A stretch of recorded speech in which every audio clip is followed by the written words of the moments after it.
It turns out that Charles's employee Junior had been openly criticizing Charles's leadership abilities to the extent that he didn't even regard him as a proper boss. Charles happened to overhear these complaints, and now they are caught up in a heated argument. Charles should have realized the importance of maintaining a good relationship with his team members. Meanwhile, I received an offer to work at our company's overseas headquarters. Initially, I kept turning it down due to the ongoing issues and in consideration of Charles's situation. However, I have finally accepted the offer and am now preparing for my move abroad. This decision has been causing my father some concern, but we've begun to practice video calling to stay connected once I leave. I'm excited about this opportunity as it's a role I've dreamt of since my childhood, and I'm ready to dedicate myself fully to it. As for Charles, he rarely participated in household tasks, yet this never seemed to bother Angela. When they went out, Charles always took the initiative, allowing Angela to unwind and enjoy their time together stress-free. They seemed to have a balanced relationship. However, everything took a turn when Angela's mother passed away unexpectedly. Angela was at work when her father called to inform her of her mother's worsening health and subsequent collapse. Angela hurried to the hospital to bid her mother farewell. She decided to stay with her father to help with the funeral arrangements. When she informed Charles, he explained that he couldn't leave work on short notice. As a result, he missed the wake and only managed to attend the funeral. It seemed that Charles had not thought to dress appropriately for such a somber event, and I found myself scrambling at the last minute to find suitable clothes for him. Despite my efforts, Charles was not shy about expressing his displeasure, criticizing me for not preparing his outfit sooner. With the heavy emotions of the funeral and the responsibilities it entailed already weighing on me, I found it difficult to deal with Charles's complaints. Eventually, I chose to ignore them, but this only seemed to sour his mood further. Since that day, our marriage has felt more strained with frequent arguments. It's not unusual for couples to face disagreements, especially after 4 years of marriage. But Charles's approach has grown increasingly confrontational. He often insists on making decisions and dictating what I should do, which has been exhausting. I tried to push back a few times, but his unfamiliarity with where things are kept in our home turned even simple tasks into prolonged ordeals, accompanied by his constant grumbling. Over time, I realized that it might just be simpler to handle things on my own. Despite Charles's demands, I haven't always followed his directives. I've taken it upon myself to manage some tasks independently to streamline my day-to-day life. Recently, I mentioned the upcoming gathering for the first anniversary of my mother's passing. When I reminded Charles, his response was less than supportive. He complained about an important meeting scheduled on the same day, questioning how he could possibly attend the memorial.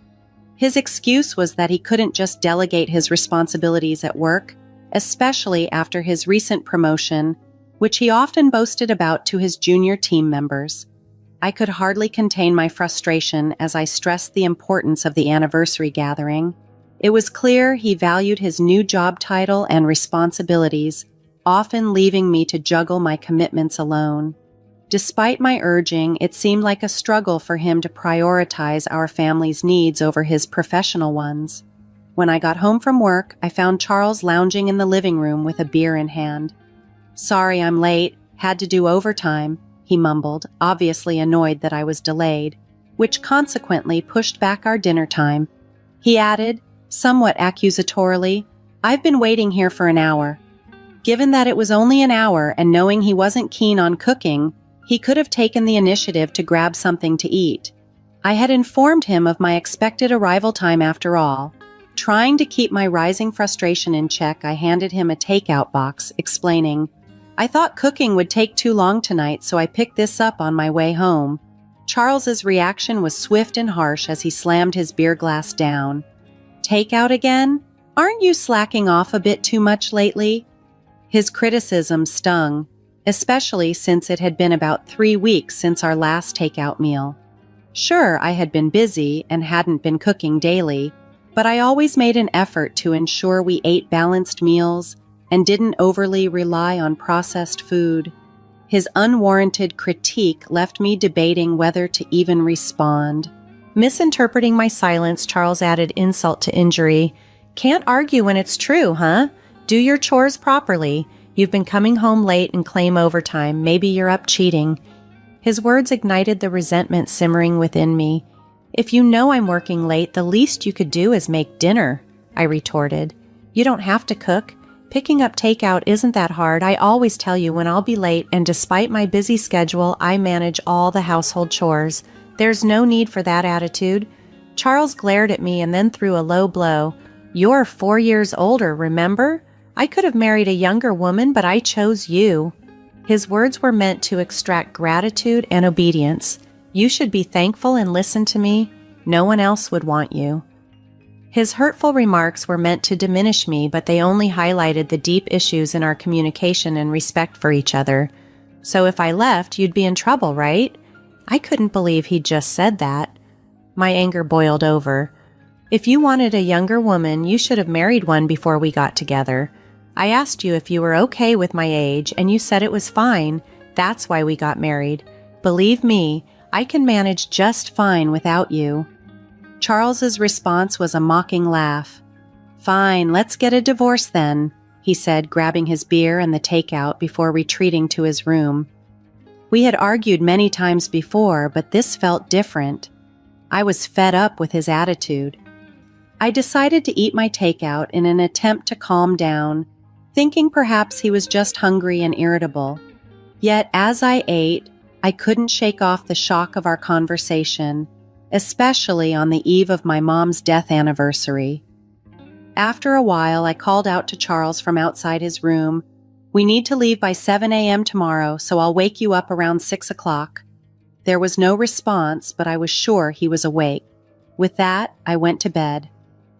The next morning, I woke up early to find that Charles had already left. The bags I had packed were still in the room. He hadn't left for the gathering without me. Where had he gone? I tried calling his phone, but he didn't pick up.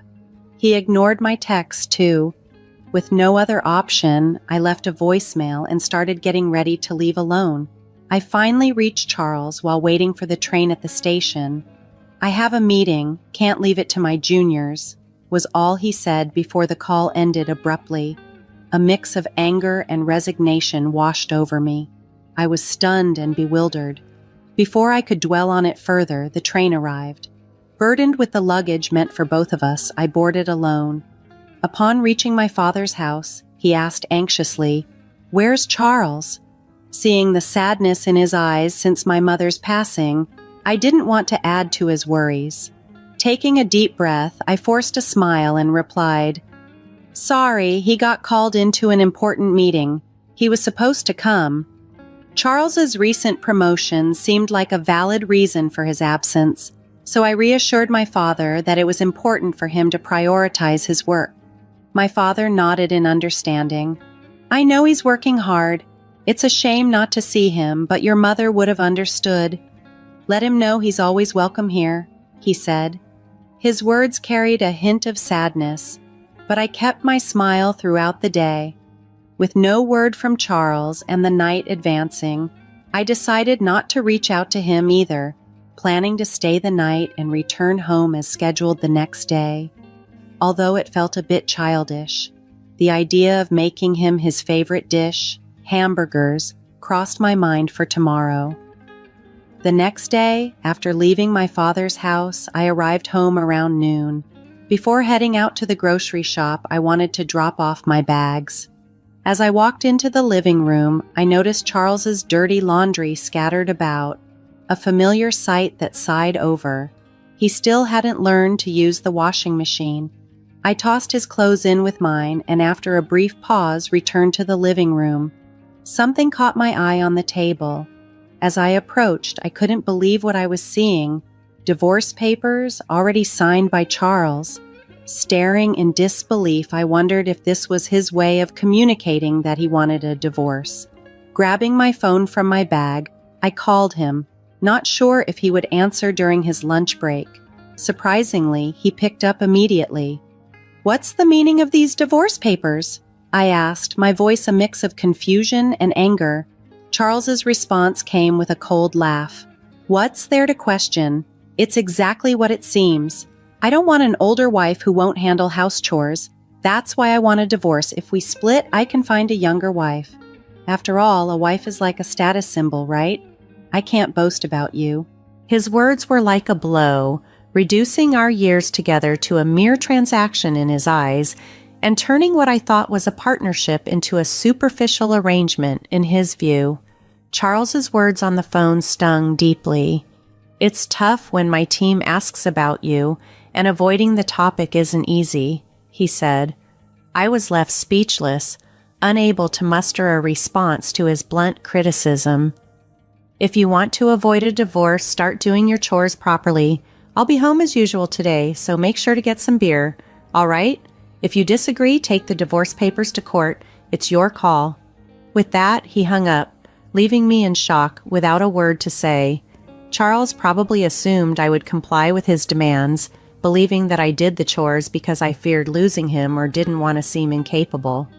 Perhaps he thought I wouldn't stand up to him, viewing himself as the dominant partner in our relationship.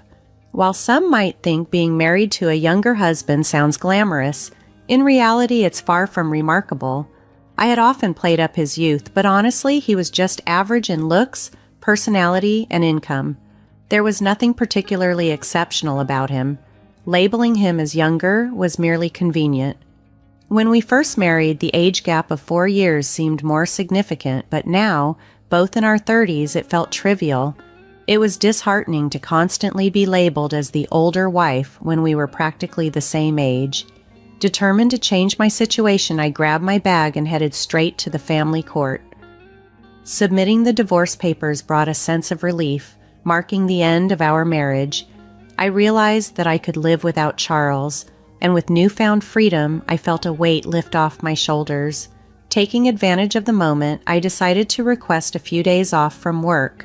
Luckily, my boss understood and granted me a week's leave, as work had just slowed down. Now officially divorced, I needed to organize my life. With minimal possessions, cleaning up was easy. I stored larger items in a storage unit, packed essentials and clothes in my car, and, on a whim, decided to visit a hot spring resort during the off-season. I found a cheap hotel without any hassle and drove off filled with excitement, eager to embrace this new chapter of my life. I was fully enjoying the serene atmosphere of the hot springs and relaxing in my hotel room when my phone abruptly rang. Angela, I asked you to get beer, didn't I? Where are you? It was Charles, sounding perplexed and slightly irritated. It was his usual time to return home from work. I couldn't help but chuckle as I answered, I'm at a hot spring resort. A hot spring resort? Why? What's going on? Charles sounded both confused and a bit flustered. Didn't you tell me to file the divorce papers if I disagreed with you? I reminded him, picturing his bewildered expression, which only made me laugh harder. Wait, did you really file them? His tone shifted from confused to perturbed. Yes, I did. It was your suggestion, Charles. Have you forgotten what you said earlier? I responded, still amused by his reaction. His voice, now anxious, carried a hint of disbelief. Wait, are you joking? When you say hot spring resort, do you mean some nearby spa? If so, I'll get dinner, so come home soon. I couldn't help but laugh at his sudden change to a seemingly caring tone, as if he was now playing the role of a considerate husband. It took about an hour and a half of driving. There's even an outdoor natural hot spring. It's so relaxing. I hope it doesn't rain tomorrow. Since you're going to get your dinner, I've already packed my things, so you won't have to worry about me coming back. Take care of yourself. Charles pleaded with me to return, but I had no intention of going back. You're the one who initiated the divorce. Have you forgotten? It was obvious you were using the threat of divorce to try to control me. I told you I could manage without you. Now that you've divorced your older wife, go find a younger one if you can. I don't know if you will, but it's none of my business now, I said firmly. Charles fell silent, clearly stunned by my resolve. Finally, Charles spoke again, his voice barely audible. But you should consider moving out of that apartment too. Why should I? I responded calmly. even though I was already one step ahead in my thinking. Think about your income. You'll go broke soon if you keep living there. You can't clean, do laundry, or cook. You'll need housekeeping and dining out, right? That costs money. It would be a problem if most of your salary went into rent, he reasoned. I couldn't help but smile a little. You thought you were the provider, but my salary is nearly double yours. You never really provided for me. If anything, it was the other way around. I continued, now getting to the heart of the matter. Also, you were overconfident just because of one junior, but did you know I have multiple juniors under me and even more under them? I don't usually talk about work because you get moody, but I outrank you in both position and salary. You'd think you'd have noticed after living together.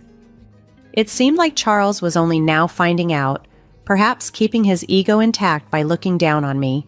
Now that he couldn't, he must feel defeated. I had shattered his pride, a sort of payback for all these years. The reason I handled household chores without complaining, despite his domineering behavior, was partly because he was younger, and I cut him some slack, and partly because it was too much hassle to ask him for anything. It's not like I needed you to stay with me. I was just taking care of your needs along with mine. So, when you said do the chores or we divorce. Of course, I chose divorce. We're strangers now. Goodbye, I said, saying what I needed to and hung up. Feeling refreshed, I savored the hotel's food afterward. As expected, Charles thought reconciliation was still an option, but I had already moved on, enjoying the new chapter of my life with a sense of freedom and independence. When Charles attempted to reach out again, I replied with a knowing smile, I'm older than you, remember? I'm sure you wouldn't want me back. It seemed he hadn't been successful in finding companionship with younger women. Eventually, Charles realized the situation was not in his favor and moved out of the apartment. To handle the division of assets, I hired a lawyer, seeking to secure more than just an equitable split. I argued for additional compensation to account for the years I managed the bulk of household chores. Charles, always looking to cut costs, decided against hiring a lawyer, which gave me a significant advantage. With my lawyer's help, we reached a settlement that was favorable to me, leaving me satisfied with the outcome. Meanwhile, it appeared that Charles's woes at work were just beginning. His only junior team member had been openly critical of Charles's leadership, telling others that he couldn't even regard him as a boss. Charles stumbled upon these complaints, leading to a heated dispute. It was a situation that underscored the importance of nurturing and supporting your team, something Charles had evidently neglected. As for my career, I had been offered a coveted position at our company's overseas headquarters. I initially hesitated to accept it due to the ongoing personal upheavals and out of consideration for Charles. However, as my personal circumstances evolved, I decided to embrace the opportunity wholeheartedly. I am now actively preparing for the transition. Though this change has caused my father some concern, we've adapted by practicing video calls to ensure we can stay connected once I'm abroad. I feel content and excited about the future, ready to pursue the career I've dreamt of since childhood. It's time to commit fully to this new chapter, knowing that I've made the right decisions for my life.